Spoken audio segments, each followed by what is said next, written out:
Supongo que ya le preguntaron, ¿de verdad la ministra de Igualdad, Irene Montero, dijo estar a favor de la pedofilia? La sacaron de contexto. No, la sacaron de contexto. A ella es tonta, pero es tonta con pasión y avaricia. Entonces, ella estaba tratando de explicar que algunas de las propuestas y algunas de sus leyes, porque no todas son incorrectas y por ello está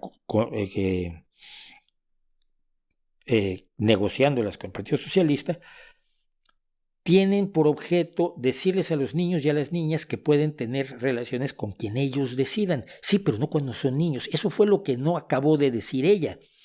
Que los niños y niñas sepan siempre que cuando sean mayores, que cuando puedan dar su consentimiento y no antes, pueden tener relaciones sexuales con quien quieran, hombres, mujeres, trans, como se les puede enseñar a los niños desde pequeños que nadie los puede tocar sin su permiso, pero también se les dice que ellos no pueden dar permiso de que los toque nadie hasta la edad que lo establece la legislación.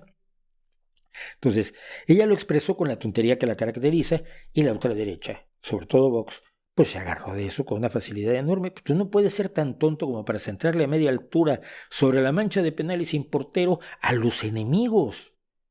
Y en esto se ha especializado Irene en varias ocasiones. Entonces sí, lo que dijo es una estupidez literalmente porque sugiere la idea de que está promoviendo que los niños tengan relaciones sexuales.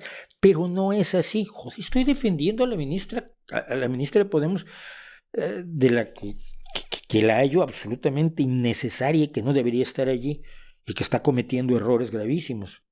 Pero en este caso no dijo lo que se le acusó de decir, lo siento.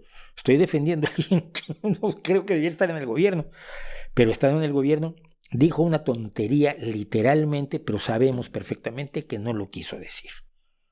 Y entonces esos son ya también los trucos semánticos de la ultraderecha que a mí no me emocionan ni me parecen dignos de ningún respeto.